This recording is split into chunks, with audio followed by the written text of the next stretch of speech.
दोस्तों, आज मैं आपको जोकर फिल्म की कहानी सुनाने वाला हूं। तो चलिए कहानी की शुरुआत करते हैं। कहानी की शुरुआत एक रूम से होती है जहां हम पहली बार ऑर्थर फ्लैग से मिलते हैं, जो शीशे के पास बैठा हुआ है और वो एक जोकर के रूप में है। वो हंसने की कोशिश कर रहा है। इसके लिए वो अपनी दोनों उंगलियों को अपने मुंह में डालकर गालों को फैलाता है। वो हंसते हुए दिखता तो है, मगर उसकी आंखों में आंसू होते हैं। वो जहां बैठा था वहां एक न्यूज चलने की बस आवाज आ रही थी, और वो ये कि ये शहर एक कचड़े का ढेर बन गया है। औरता तैयार होकर बाहर जाता है। उसके हाथ में एक बोर्ड था जिस पर लिखा था एवरीथिंग मस्ट गो। वो सड़क किनारे उस बोर्ड को सभी को दिखा रहा था। हर तरफ कचरे का ढेर पड़ा हुआ था, पर वो अपनी मस्ती में नाच रहा था और सभी को बोर्ड दिखा रहा था। और तभी कुछ लड़के भागते हुए आते हैं और उससे टकराते हैं, और उसका बोर्ड उससे छीन लेते हैं और भागने लगते हैं। ऑर्थर यानी हमारा जोकर उन सब के पीछे भागता है ताकि वो अपना बोर्ड उससे ले सके। वो बहुत दूर तक उनका पीछा करता है। फिर कहीं जाकर वो लड़के एक गली में घुस जाते हैं। जोकर भी उनके पीछे जाता है, और तभी वो लड़के मौका पाकर उसके बोर्ड से ही उस पर हमला कर देते हैं। वो उस बोर्ड को तोड़ देते हैं और जोकर को बहुत मारते हैं, बहुत बुरी तरह से। इसके बाद हम ऑर्थर को देखते हैं कि वो किसी लेडी साइकेट्रिस्ट के पास बैठा हुआ है, और वो हंस रहा है जोर जोर से, और साथ में वो रो भी रहा है। ये दोनों भाव उसके चेहरे पर एक साथ आ रहे थे। ऑर्थर अपने डॉक्टर से कहता है कि क्या सिर्फ मैं ही पागल हूं या सारी दुनिया पागल है। डॉक्टर कहती है हाँ, हालात तो खराब है। इसके बाद वह पूछती है कि क्या तुमने अपना जर्नल लाया है। जर्नल यानी डॉक्टर उसे रोज कुछ लिखने के लिए बोलती है, जो भी उसके साथ होता है या जो भी वो सोचता है। ऑर्थर कहता है कि हाँ, मैं लाया हूं, पर मैंने उसमें कुछ और भी लिखा है, जैसे कि कुछ जोक्स, क्योंकि मैं एक स्टैंड अप कॉमेडियन बनना चाहता हूं। डॉक्टर वो डायरी देखती है जिसमें बहुत कुछ लिखा हुआ था। कुछ फोटोज बने हुए थे, जिसमें से उन्होंने एक लाइन पढ़ा जो लिखा था कि just hope my death makes more sense than my life. Doctor से मिलने के बाद आर्थर अपने घर के लिए निकलता है। वो बस में बैठता है जहां आगे की सीट पर एक बच्चा अपने माँ के साथ बैठा हुआ था, जो आर्थर को देख रहा था। जब आर्थर उसे देखता है तो वो अलग अलग फेस बनाकर उस बच्चे को हंसाने की कोशिश करता है, और वो इसमें कामयाब भी होता है। पर उस बच्चे की माँ आर्थर को डांटती है कि मेरे बच्चे को परेशान करना बंद करो। आर्थर उन्हें कहना चाहता था कि वो परेशान नहीं कर रहा है, पर वो लेडी उसे कुछ बोलने का मौका ही नहीं देती कि तभी आर्थर अचानक जोर जोर से हंसने लगता है। तो वो लेडी कहती है कि पागल हो क्या। तब आर्थर उसे एक कार्ड देता है जिस कार्ड पर लिखा था कि मेरी ये हंसी किसी कारण से नहीं है, बल्कि मुझे एक दिमागी बीमारी है और मैं इस हंसी को रोक नहीं सकता हूँ। खैर, बस में जो कुछ हुआ उसके बाद वो अपने घर पहुंचा। घर पर आर्थर अपनी माँ के साथ रहता था।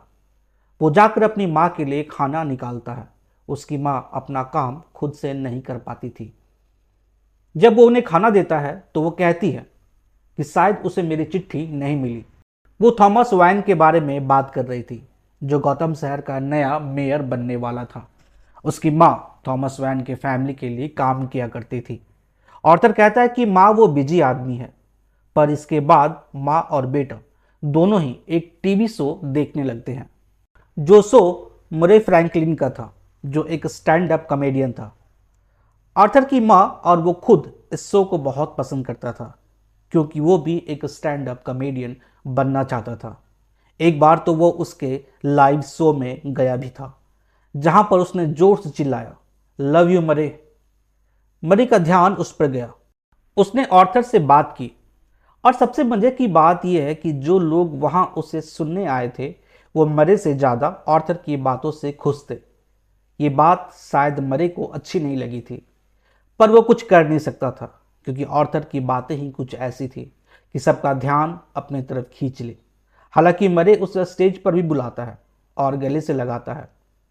इसके बाद हम अगले दिन में देखते हैं कि वो अपने काम करने वाली जगह पर था, यानी उस जगह पर जितने भी लोग थे वो सभी कॉमेडियन थे, और जहां काम मिलता वो वहां चले जाते। उसने शर्ट नहीं पहन रखी थी। वो बिल्कुल हड्डियों का ढांचा लग रहा था, और उसके शरीर पर चोटें भी लगी हुई थी। तभी वहां रैंडल नाम का इंसान आता है। वो भी एक जोकर था। वो आर्थर से कहता है कि सुना है कि तुम्हें कल बहुत मार पड़ी। ये कहता है कि नहीं, कुछ बच्चे थे, बस मुझे उनके पीछे नहीं जाना चाहिए था। रैंडल उसे कुछ देता है और बोलता है कि इसे अपने पास रखो। आर्थर देखता है तो वो एक गन थी। वो कहता है कि मैं इसका क्या करूंगा।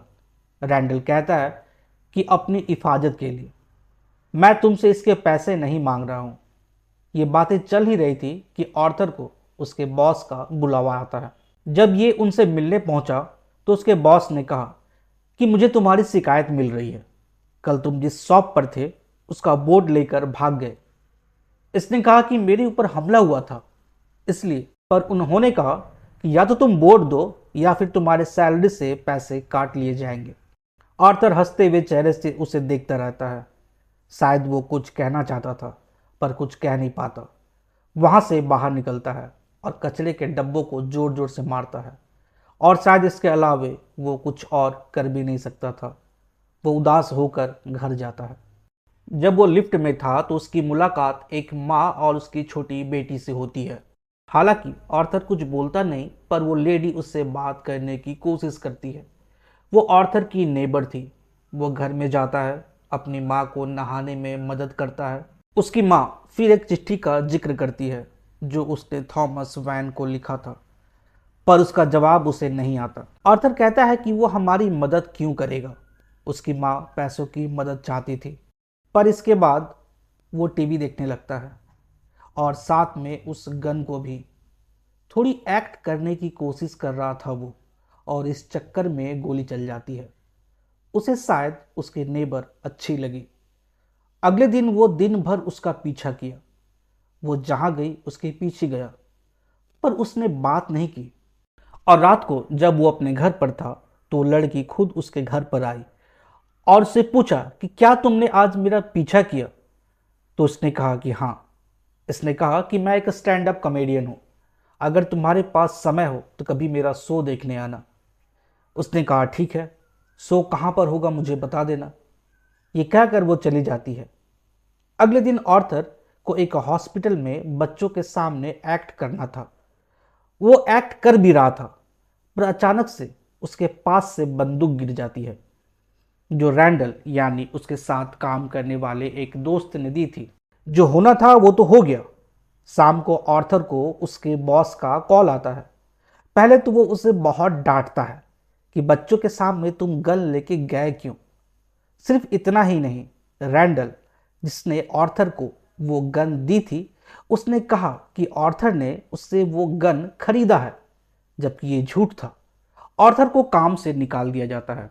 अपने बॉस से बात करने के बाद आर्थर ट्रेन से अपने घर जा रहा था। वो जिस बोगी में था उसमें उसके अलावे एक लड़की थी और 3 लड़के थे। वो लड़के उस लड़की को परेशान कर रहे थे। आर्थर ये देख रहा था पर कुछ बोल नहीं रहा था, और वो उस लड़की को परेशान किए जा रहे थे कि तभी वो हंसने लगता है जोर जोर से। उसे ऐसे हंसते देखकर बाकी लड़के उसके पास आते हैं और बोलते हैं कि तुम्हें बड़ी हंसी आ रही है। आर्थर हंसे जा रहा था। ये देखकर उन लोगों को आर्थर पर गुस्सा आ जाता है और वो उसे मारने लगते हैं और मारते रहते हैं कि तभी अचानक से गोली चलने की आवाज़ सुनाई देती है। पहले एक और फिर दूसरा आदमी गिर जाता है। ये गोली आर्थर ने चलाई थी। अब वो गुस्से में था। तीसरा आदमी भागने की कोशिश करता है, पर आर्थर उसके पीछे भागता है। वो ट्रेन से निकल जाता है, पर आर्थर उसका पीछा करके उसे मार देता है, और इसके बाद वो वहां से भाग जाता है और सीधे अपने पड़ोसी उस लड़की के पास जाता है और उसे किस कर लेता है। इसके अगले दिन अपने ऑफिस जाकर अपना सारा सामान ले लेता है। अब आर्थर थोड़ा बदल चुका था। अब वो खुलकर सबको जवाब देने लगा, जैसे रैंडल को जिसने उसे फंसाया। शाम को जब वो अपनी माँ के साथ बैठा हुआ था तो टीवी पर थॉमस वाइन का इंटरव्यू आ रहा था, जिसके हिसाब से सबवे पर जो शूटिंग हुई जिसमें 3 लोग मारे गए, ये किसी कायर का काम है जिसने अपने चेहरे को जोकर के मास्क के पीछे छुपा रखा है, और इसलिए वो मेयर का चुनाव लड़ रहा है। ताकि वो ऐसे लोगों से गौतम शहर को बचा सके। ये सुनकर आर्थर हंसता है। दोस्तों, मैंने एक बात आप सबको नहीं बताई, वो ये कि आर्थर को उसकी माँ हैप्पी कहकर बुलाती थी। इसके अगले दिन आर्थर का शो था जिसमें उसकी गर्लफ्रेंड यानी उसकी पड़ोसी वहां थी, और ये शो काफी अच्छा रहा। लोग आर्थर की बातों पर हंस रहे थे, उसके जोक्स को एंजॉय कर रहे थे। काफी समय के बाद आर्थर खुश था। वो शाम को सोफी के साथ था, उसकी नेबर। दोनों बाहर घूमने गए और काफी खुश थे। सोफी की नजर में जिसने उन 3 गुंडों को मारा यानी वो जोकर, वो हमारा हीरो है। गौतम सिटी से 3 गुंडे कम हो गए। अब लोग जोकर का मास्क पहने हुए इंसान को इज्जत दे रहे थे, और ये बात आर्थर को अच्छी लग रही थी। थोड़ा टाइम बिताने के बाद आर्थर अपने घर जाता है, अपनी माँ के साथ डांस करता है और उन्हें यह भी बताता है कि आज वो एक लड़की के साथ डेट पर था। पर माँ का ध्यान उसकी बातों पर कम था, बल्कि उसे वो कहती है कि मैंने थॉमस वाइन को एक और चिट्ठी लिखी है, उसे पोस्ट जरूर कर देना। ये कहकर वो अंदर चली जाती है। आर्थर को ये बात थोड़ी अजीब लगती है। वो माँ के दूसरे कमरे में जाने के बाद उस चिट्ठी को खोलकर देखता है कि उन्होंने इसमें क्या लिखा है। चिट्ठी पढ़ने से उसे पता चलता है कि आर्थर थॉमस वाइन का बेटा है, मगर ये बात उसकी माँ ने उसे कभी नहीं बताया, और ये जानकर वो शौक रह जाता है कि ऐसा कैसे हो सकता है। वो जाता है, अपनी माँ से पूछता है। उसकी माँ अपने कमरे का गेट बिना खोले बताती है कि ये सच है कि वो तुम्हारे पिता है और वो एक बहुत अच्छे इंसान है, लेकिन वो नहीं चाहते थे कि लोगों को हमारे रिश्ते के बारे में पता चले, वरना लोग क्या कहेंगे। ये बात आर्थर को बहुत बुरी लगी। अगले दिन वो मिस्टर वाइन से मिलने के लिए उसके घर पर जाता है, जहां उसकी मुलाकात उसके बेटे से होती है। वो घर के अंदर था और आर्थर घर के बाहर। वो उसे हंसाने की कोशिश करता है, तभी पीछे से एक इंसान आता है। पहले तो वो वाइन के बेटे को आर्थर से दूर करता है, फिर वो पूछता है कि तुम कौन हो। आर्थर उसे बताता है कि मेरी माँ पेनी फ्लैक यहाँ काम किया करती थी, मैं मिस्टर वाइन से मिलना चाहता हूँ। तब उसने कहा कि अच्छा, तुम उसके बेटे हो। आर्थर ने यहाँ तक कह दिया कि वो मिस्टर वाइन का बेटा है। ये सुनने के बाद वो उसकी माँ को भला बुरा कहने लगता है। इस पर आर्थर को गुस्सा आ जाता है। उसने उसका गला पकड़ लिया, पर जब उसने देखा कि वाइन का बेटा उसे देख रहा है तो आर्थर वहां से चला जाता है। जब वो घर आया तो देखा कि उसके घर के बाहर एम्बुलेंस खड़ी है। उसकी माँ की तबीयत खराब हो गई थी। वो एम्बुलेंस में उनके साथ हॉस्पिटल जाता है, जहां उसे 2 पुलिस वाले मिलते हैं जो सबवे में हुए मर्डर के बारे में उससे पूछते हैं। तो ये कहता है कि अच्छा, तुम लोग थे जिसकी वजह से मेरी माँ की ऐसी हालत हुई है। उन्होंने कहा कि नहीं, हमने बस कुछ सवाल पूछे और उनकी तबीयत खराब हो गई। खैर, आर्थर ने कहा कि वो उन मर्डर्स के बारे में कुछ नहीं जानता और वो वहां से चला जाता है। हॉस्पिटल में उसके साथ सोफी भी थी। वहां जो टीवी था उस पर मरी फ्रैंकलिन का शो चल रहा था, कॉमेडी शो, जिसमें उसने आर्थर का एक वीडियो चलाया और उसके कंडीशन का मजाक बनाया, जिसे सुनकर लोग हंस रहे थे। ये देखकर उसे बहुत बुरा लगा। फ्रैंकलिन उसका मजाक उड़ा रहा था। वहां से जब वो घर आता है तो देखता है कि टीवी पर यह दिखाया जा रहा है कि लोग थॉमस वाइन का विरोध कर रहे हैं, और इसका कारण यह है कि वाइन ने एक सभा में गौतम शहर के लोगों को क्लाउन्स कहा, जिसका मतलब होता है सर्कस का जोकर। तो लोग जोकर का मास्क पहनकर उसका विरोध कर रहे थे। ये देखकर आर्थर भी उस जगह पर जाता है और वहां जाकर थॉमस वाइन से बाथरूम में मिलता है। वाइन को लगता है कि कोई ऑटोग्राफ लेने के लिए आया है। आर्थर अपनी पहचान बताता है कि वो पेनी फ्लैक का बेटा है। ये नाम सुनकर वाइन उसे देखने लगता है। आर्थर कहता है कि मैं आपका बेटा हूं, पर वाइन कहता है कि नहीं, तुम मेरे बेटे नहीं हो। तुम्हारी माँ ने तुम्हें अडॉप्ट किया था और मैं उसके साथ कभी नहीं सोया। ये बात सुनकर आर्थर को बहुत बुरा लगता है। वो कहता है कि नहीं, मैं अडॉप्टेड नहीं हूं। उसने ये भी कहा कि तुम्हारी माँ पागल है, जिसे हॉस्पिटल में रखा गया था। ये सुनकर वो और भी गुस्सा हो जाता है। वो कहता है कि आप ऐसा क्यों बोल रहे हैं, मुझे आपसे कुछ चाहिए नहीं, मैं बहुत ज़्यादा तो आपको बस गले से लगा लूँ, यही मेरे लिए बहुत है। पर इन बातों का कोई असर वाइन पे नहीं पड़ता। वो वहाँ से चला जाता है। इसके बाद ये भी घर आ जाता है। पर उसने जो कुछ भी कहा उन सब से वो बहुत अपसेट था। फिर उसे एक फ़ोन आता है। फ़ोन मरे की तरफ से था। वो स्टैंड अप कॉमेडियन जिसने आर्थर का वीडियो चलाया था और लोगों ने उस वीडियो को पसंद किया। अब मरे उसे अपने शो में इनवाइट करना चाहता था। इसने शो में आने के लिए हाँ कह दिया। पर उससे पहले अगले दिन वो उस हॉस्पिटल में जाता है जिसके बारे में वाइन ने बताया था। वहां जाकर पुरानी फाइलें निकालता है तो पता चलता है कि पेनी फ्लैक ने उसे अडॉप्ट किया था और उसका बॉयफ्रेंड आर्थर को मारता पीटता था। वो भी बहुत बुरी तरह से। उसे बचपन में बांध के रखा गया था। उसका बॉयफ्रेंड उसका शारीरिक शोषण करता था और फिर भी उसकी माँ उसे कुछ नहीं बोलती थी क्योंकि ये हमेशा हंसता रहता था। ये सब उस फाइल में लिखा था। उसकी माँ सच में पागल थी। ये सब जानकर आर्थर को बहुत बुरा लगा। वो घर गया और जोर जोर से हंसा और रोया। इसके बाद वो हॉस्पिटल गया अपनी माँ से मिलने। पर इस बार वो बदला हुआ था कि कहता है कि पेनी फ्लैक, हमेशा से तुम मुझे ये बताती हो कि मेरी ये कंडीशन किसी वजह से है, पर पता है ऐसा नहीं है। मैं ऐसा ही हूँ। मैं अपनी ज़िंदगी में एक मिनट के लिए भी खुश नहीं रहा। मुझे लगता था कि मेरी लाइफ एक ट्रेजिडी है, पर नहीं, ये तो कॉमेडी है। इतना कहकर आर्थर ने एक तकिया उठाया और अपनी माँ को उस तकिए से उसके मुंह को दबाकर उसे मार डाला। इसके बाद वो घर चला जाता है। घर में एक वीडियो चलाता है मरी का, क्योंकि उसे शो में जाना था। वो खुद से एक्ट करता है कि जब वो जाएगा तो कैसे बात करेगा, कैसे बैठेगा, कैसे बोलेगा। और फिर वो रेडी होता है, चेहरे को धोता है, उस पर कलर लगाता है, म्यूजिक सुनता है कि तभी गेट पर कोई नॉक करता है। आर्थर गेट खोलता है तो देखता है कि रैंडल और गैरी, जो उसके साथ पहले काम करते थे, वो उससे मिलने आए हैं। दोस्तों, रैंडल याद है ना? ये वही है जिसकी वजह से आर्थर को अपनी नौकरी खोनी पड़ी थी।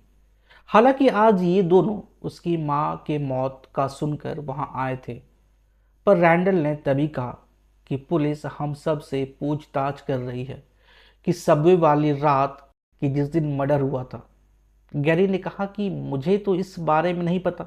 आर्थर उसकी बुरी नीयत समझ गया और उसने अपनी जेब से एक चाकू निकाली और उसके गले में घोंप दिया और फिर बार बार वार किया और उसे मार डाला। ये देखकर गैरी डर गया, पर आर्थर ने उसे वहां से जाने दिया और यह भी कहा कि गैरी, बस तुमने मेरे साथ अच्छा व्यवहार किया था। इसके बाद आर्थर घर से निकलता है शो में जाने के लिए और बहुत मस्त नाचते हुए सीढ़ियों से जा रहा था। आर्थर बहुत खुश था। पर तभी दो पुलिस वाले जो सबवे मर्डर केस का इन्वेस्टिगेशन कर रहे थे, वो उसे पीछे से आर्थर को आवाज देते हैं कि आर्थर, हम तुमसे कुछ बात करना चाहते हैं। ये देखकर आर्थर को लगता है कि अब वो फंस जाएगा, क्योंकि मर्डर करने के बाद उसने पहली बार जोकर के गेटअप को धारण किया। वो वहां से भागता है, भागते भागते मेट्रो में जाता है। मेट्रो के अंदर बहुत सारे लोग जोकर का नकाब पहने हुए थे, जो होने वाले मेयर के प्रोटेस्ट में शामिल होने जा रहे थे। पुलिस वाले उसके पीछे वहां भी पहुंच जाते हैं, लेकिन वो कंफ्यूज हो जाते हैं कि वो जोकर कौन है। ऊपर से वो वहां गोली चला देते हैं, जिसकी वजह से सारे लोग उन दोनों को मारने लगते हैं और आर्थर वहां से निकल जाता है। ये मरी के शो पर पहुंचता है। मरी उससे मिलने आता है। अब कुछ ही देर में शो शुरू होने वाला था। सारी बातें हो जाती है। आर्थर मरी को वहां से बुलाने के लिए थैंक्स बोलता है और साथ में ये भी कि जब मुझे बुलाना तो मेरा नाम ना लेना, बल्कि मुझे जोकर बोलकर बुलाना। मरी कहता है कि ठीक है, मुझे कोई दिक्कत नहीं है। इसके बाद मरी लाइव शो में चला जाता है। आर्थर को बाद में जाना था। शो में मरी के अलावा दो और भी लोग थे। वो सभी आर्थर का मजाक उड़ा रहे थे उसका वीडियो चलाकर। ये सब आर्थर अंदर से देख रहा था। वो सब इसे पागल समझ रहे थे। इसके बाद आर्थर को बुलाया जाता है जोकर बोलकर। वो स्टेज पर आता है अपने अंदाज में। आकर सबसे पहले वो डॉक्टर को किस करता है और फिर बैठता है। मरी कहता है कि हमें पता है कि तुम एक कॉमेडियन हो, तो क्या तुम्हारे पास कोई जोक है हमें सुनाने के लिए? आर्थर कहता है कि हाँ है। फिर वो अपनी डायरी निकालता है, उसे खोलता है और उसकी नज़र उस लाइन पर जाती है जहां उसने लिखा था कि मेरी मौत मेरे जीवन से बेहतर हो। अब आर्थर सीरियस था। वो एक जोक सुनाना शुरू करता है, पर वो डॉक्टर उसे टोक देती है कि तुम ऐसे जोक्स यहाँ नहीं सुना सकते। ऑर्थर कहता है कि मेरे पिछले कुछ दिन मेरे लिए अच्छे नहीं रहे, खासकर तब जब मैंने 3 लड़कों का मर्डर किया। मरे हंसता है कि तुमने 3 लोगों को मारा, पर क्यों? क्योंकि वो जीने के लायक नहीं थे। लोग ऐसे जी कैसे लेते हैं? सब लोग एक दूसरे को मारना चाहते हैं। मरी कहता है कि ये क्या बकवास कर रहे हो, हर लोग एक जैसे नहीं होते। ऑर्थर कहता है कि क्या तुम इस स्टूडियो से बाहर कभी निकले हो? क्या तुम्हें पता है कि बाहर क्या हो रहा है? बल्कि तुम भी उन लोगों में से ही एक हो। मरी कहता है कि मैं? ऑर्थर कहता है कि हाँ तुमने मेरा मजाक उड़ाने के लिए मुझे यहाँ बुलाया। तुम्हें दूसरों की कोई परवाह नहीं है, बल्कि किसी को कोई परवाह नहीं है। मरी कहता है कि बस ये इंटरव्यू हम यहीं बंद करते हैं। ऑर्थर और गुस्से में आता है और अपनी बंदूक निकालता है और लाइव शो में उसे मार देता है। सभी लोग इधर उधर भागने लगते हैं। ये कैमरे के पास जाकर कहता है कि गुड नाइट और हमेशा याद रखिए। इसके बाद सारे न्यूज चैनल पर ऑर्थर की न्यूज चलने लगती है। उसे पुलिस ने पकड़ लिया और उसे लेकर जाने लगती है। जब उसे लेकर जा रहे थे तब ऑर्थर ने देखा कि पूरा शहर जल रहा है। गाड़ियां जल रही है, बिल्डिंगें जल रही है, दुकानें जल रही है। ये सब देखकर ऑर्थर हंस रहा है। जो पुलिस वाले उसे लेकर जा रहे थे वो कहते हैं कि तुम्हारी वजह से ये सब कुछ हो रहा है और तुम्हें हंसी आ रही है। आर्थर कहता है कि हाँ जानता हूँ, मगर खूबसूरत है ना। इतना कहते ही एक गाड़ी जोर से आकर उस पुलिस की गाड़ी को ठोक देती है। सभी पुलिस वाले घायल हो जाते हैं और आर्थर भी। कुछ लोग वहां आकर आर्थर को गाड़ी से निकालते हैं और गाड़ी के बोनट पर लिटा देते हैं। इधर वाइन भी मारा जाता है। जोकर अभी बेहोश है, पर उसका शरीर में हरकत होती है। वो आंखें खोलता है तो देखता है कि लोग उसे घेरे खड़े हैं और कह रहे हैं गेट अप गेट अप। सब चिल्ला रहे हैं। जोकर खड़ा होता है, लोगों को देखता है और फिर अपने बाहें खोलकर पोज देता है और अपने खून से अपने चेहरे पर स्माइली बनाता है और स्माइल करता है। लोग उसे देखकर नाच रहे थे, खुश थे। इसके कुछ समय बाद हम ऑर्थर को एक साइकेट्रिस्ट के पास देखते हैं, जेल में, हाथ में सिगरेट लिए हुए, और वो हंस रहा था। डॉक्टर ने कहा क्यों हंस रहे हो? वो कहता है कि आप समझोगे नहीं। और दोस्तों ये कहानी यहीं खत्म हो जाती है।